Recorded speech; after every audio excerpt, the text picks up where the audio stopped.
Se habla mucho del Barça Atleti de hoy, en la jornada 15, y la verdad es que a priori parece ser un partido interesante.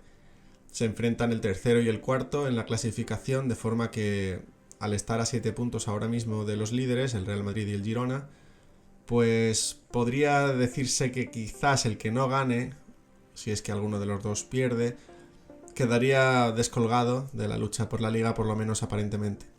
Yo pienso que esto no es así, porque en primer lugar estamos empezando todavía, como quien dice, apenas llevamos un tercio de liga, estamos en principios de diciembre y hemos visto remontadas de puntos mayores que esa.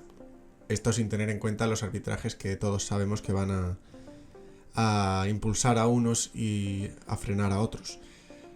Pero pese a que ese partido pueda parecer interesante desde ese punto de vista, yo realmente tengo pocas esperanzas de que sea un partido digno de ver. Un partido justo, un partido arbitrado desde la neutralidad y por tanto que merezca la pena verlo. Y digo esto porque basta ver las designaciones arbitrales para hacerse una idea de el camino que está tomando esta jornada. Ya comentamos ayer cómo a González Fuertes, el árbitro encargado de dirigir el Real Madrid-Granada, le tuvieron nada menos que 1 año y medio sin arbitrar al conjunto madridista después de pitarle 3 penaltis a favor en Vigo en un partido de hace 2 temporadas, aunque todos ellos fueron claros e inapelables. Pero es suficiente, eso ya es suficiente para que el comité técnico arbitral, que está más que podrido, pues no le vuelva a nombrar para un partido del Real Madrid. Lo hicieron ayer en un partido que a priori iba a ser sencillo, el Real Madrid-Granada, para maquillar un poco estadísticas. Ya empezaba a cantar mucho que no arbitrase nunca al Madrid y él hizo todo lo posible por demostrar que no era sospechoso, que podía ser de la misma cuerda que ellos. Pero bueno, el Madrid se acabó imponiendo, como pudimos ver. Pues bien, recordemos que voy a poner en contexto un poco antes de hablar de los árbitros del partido de esta tarde del Barça y el Atleti. Recordemos que hace apenas 2 meses el juez del caso Barça-Negreira, porque no es el caso Negreira, como los medios tratan de que le llamemos, recordad que no hay corrupto sin corruptor, ¿vale? Y aquí el causante de toda esta trama de amaños es el Barça. Esto hay que decirlo claro. Así que no debemos caer en la trampa de los medios del régimen, que están empeñados siempre en borrar al Barça del nombre del caso más grave de corrupción arbitral de la historia del deporte mundial, porque es el Barça el que lo ha originado todo. De modo que, como decía, allá por septiembre el juez del caso Barça-Negreira pues detectó unos aumentos patrimoniales, vamos a decir inusuales, en unos determinados árbitros. Y entonces ordenó indagar en las cuentas de algunos de ellos. 4 en concreto. Vale. Vamos con estos 4 árbitros. Uno de ellos es Jaime Latre. Jaime Latre os sonará porque hace poco, en noviembre, estuvo en el VAR, en un partido del Real Madrid, concretamente en el Madrid-Valencia. Y sí, supongo que si hacéis memoria os acordaréis que se comió aquellos 3 penaltis claros, no pitó absolutamente ni uno. Ya no el de campo, sino el de VAR, con las repeticiones enfrente, mirando la pantallita. No fue capaz de avisar al árbitro de campo en ningún momento. 3 penaltis al limbo. Por suerte el Madrid acabó imponiéndose. Bueno, el primero es ese, Jaime Latre. ¿Adivináis los otros 3? Pues allá van. Clos Gómez, es decir, el director actual del VAR, creo que todo el mundo lo conoce.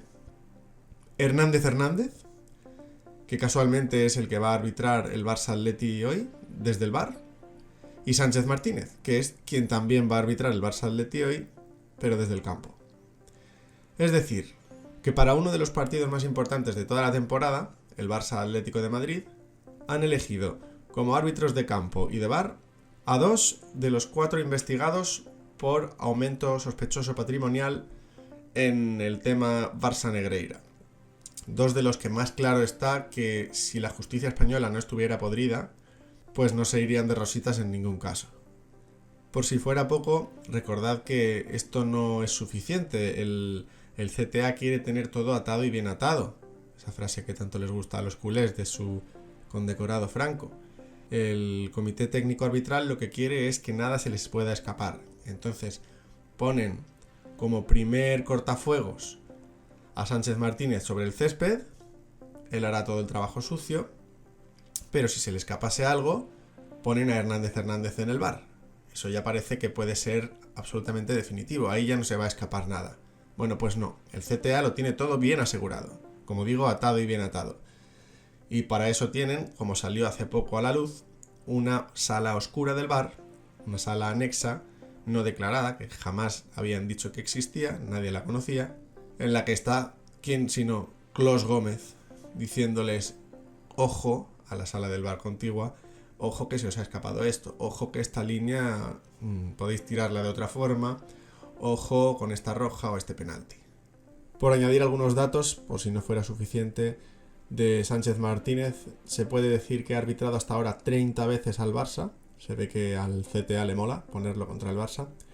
Y pues simplemente por casualidad, no tiene nada que ver con que al CTA le mole, el Barça ha ganado el 77% de todos estos 30 partidos, es decir, 23. Casi nada. Como curiosidad, entre estos 30 partidos están, por ejemplo, el último Barça Atlético, el de la temporada pasada, que casualmente se lo llevó el Barça con polémica, un 1-0 por la mínima. Y otro de esos 30 partidos es uno de esta misma temporada, casualmente el mejor partido del Barça hasta la temporada, el Barça 5 Betis 0, que todo el mundo dice que es el único partido en el que el Barça ha jugado bien este año. Bueno, supongo que su concepto de jugar bien es ser arbitrado por Sánchez Martínez, que siempre hace que todo sea más fácil. Es decir, que si con este panorama al Atlético de Madrid se le pasa por la cabeza hacer un buen partido y ganar allí, yo creo que esa victoria puede tener un valor incalculable. Y mira que yo al Atlético de Madrid no le tengo mucho aprecio. Después del Barça probablemente es el equipo que más animadversión me genera. Y también hay que reconocer que los árbitros últimamente, en cuestión de los últimos 2-3 años, han estado beneficiando mucho al Atleti también. Pero sigue siendo algo incomparable con lo que ocurre con el Barça. Así que tengo bastante claro lo que va a ocurrir en el partido de hoy. Ojalá me equivoque, ¿eh? Ojalá veamos un partido más o menos justo y si gana el Barça, pues que sea porque se lo merece, y si no, pues que no gane, que gane el Atleti o empaten. A mí realmente lo que más me parece que beneficiaría al Real Madrid es una victoria del Atleti. La gente habla de que el empate sería lo más beneficioso para los blancos, pero yo pienso que tal y como están montadas las cosas, por muy mediocre que sea el Barça, por mucho que no juegue a nada, que tenga un entrenador de un nivel paupérrimo, que no tengan jugadores de nivel, por mucho que sea un Barça absolutamente pobre en cuanto a fútbol, siempre va a ser un peligro, siempre va a ser un rival a tener en cuenta, porque lo tienen todo controlado, desde el arbitraje hasta los medios de comunicación. Y en este caso el apartado de los arbitrajes es el que puede hacer que un equipo que no tiene ninguna relevancia a nivel futbolístico pues acabe ganando un campeonato como la Liga. Por eso yo creo que el Atleti, aunque de vez en cuando gana alguna liga suelta, no es tan rival para el Real Madrid como el Barça. Pese a que, como digo, el Atleti juega mucho mejor que el Barça. Pero a quien se le ocurra creer que el Barça es menos rival para el Real Madrid que el Atleti, es que no está muy puesto en la realidad. Quizás sí que ve fútbol y entiende de fútbol, pero de arbitrajes no está muy al día. Así que un empate pues sí estaría bien, pero una victoria del Atleti sin duda sería una noticia mejor aún para el Real Madrid. De todas formas, como digo, yo doy por hecha prácticamente la victoria del Barça.